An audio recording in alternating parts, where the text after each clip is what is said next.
Το γάλα, το ζωικό, είναι η χειρότερη μορφή τροφής που μπορεί να έχει ένας άνθρωπος στο σώμα του. Ο ενήλικας και το μικρό παιδί.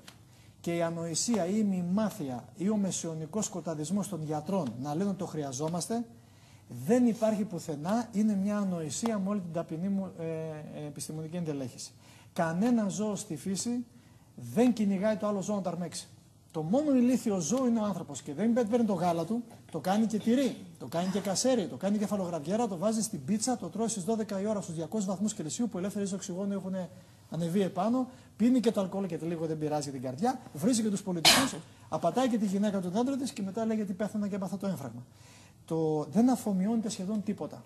Το γάλα της Αγελάδας έχει ασβέστιο, γιατί αυτό ο μύθος υπάρχει, αλλά το ερώτημα δεν είναι έχω ασβέστιο, γιατί το παραπάνω ασβέστιο είναι καταστρεπτικό. Το παραπάνω ασβέστιο δημιουργεί πρόβλημα στον καρδιακό μυ, στους σκελετικούς μυς, στους νευρώνες του εγκεφάλου και μέσα στις αρτηρίες. Και δημιουργεί και πέτρες στους νεφρούς μας, γιατί οι περισσότερες πέτρες στους νεφρούς είναι πέτρες ασβεστίου που έρχονται από τα γαλακτοκομικά.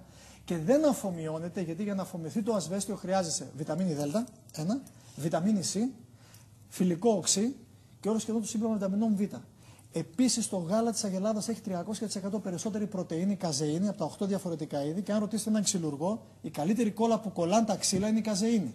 Φανταστείτε, αν κολλάει η καζεΐνη, αυτό φανταστείτε κάνει στον εντερικό αυλό του παιδιού. Γι' αυτό και τα μωράκια, όταν φεύγουν από τον θυλασμό της μητέρας και εισαγάγονται στο γάλα της Αγελάδας, αρχίζουν τους κολικούς και αρχίζουν ένα σωρό γαστροεντερικές διαταραχές. Όπως επίσης πολλές φορές ασθένειες τύπου 1, ο νεανικός διαβήτης που εμφανίζεται σε πολύ μικρές ηλικίες, είναι εξαιτίας του γάλα της Αγελάδας. Και αυτά για τους ανόητους τους παιδιάτρους που δεν έχουν ιδέα από την υγεία, αυτοί που δεν το ξέρουν, και ας χτυπήσουν Wikipedia αυτό που λέω. Υπάρχει ένα φαινόμενο που λέγεται μοριακή μιμητική, το οποίο σημαίνει κάποιες πρωτεΐνες στο ζωικό βασίλειο και ιδιαίτερα η καζεΐνη, η β' της Αγελάδας, προσομοιάζει τη μοριακή της δομή με κάποιες που υπάρχουν στο ανθρώπινο σώμα. Επειδή λοιπόν προσομοιάζει το νοσοποιητικό σύστημα, μπερδεύεται και νομίζει ότι αυτά είναι τα ίδια και αρχίζει και επιτίθεται εκεί πέρα και δημιουργεί τις φλεγμονές πάνω στο ανθρώπινο σώμα. Πώς μπορούμε να το αντικαταστήσουμε? Το γελατινό γάλα και γενικά. Πρώτα απ' όλα, το ότι ένας άνθρωπος βγάζει δόντια είναι ένα σημάδι στη φύση. Τι σημάδι είναι? Ότι πλέον μπορεί να φάει. Σκληρή τροφή. Κανένα ζώο στη φύση δεν πίνει γάλα μέχρι να πεθάνει, μέχρι να το βγει από τα αυτιά. Μόνο αυτό το ζώο το κάνει. Δεύτερον, υπάρχουν πάρα πολλά.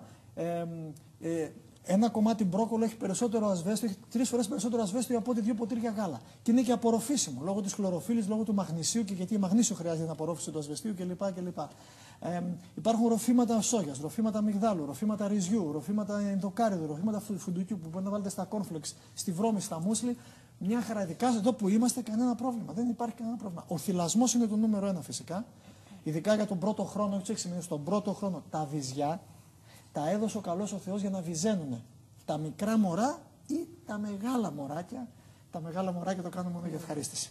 Γιατί ένας άντρας πάντα ένα μεγάλο μωρό μένει. Είπατε να μιλήσουμε για...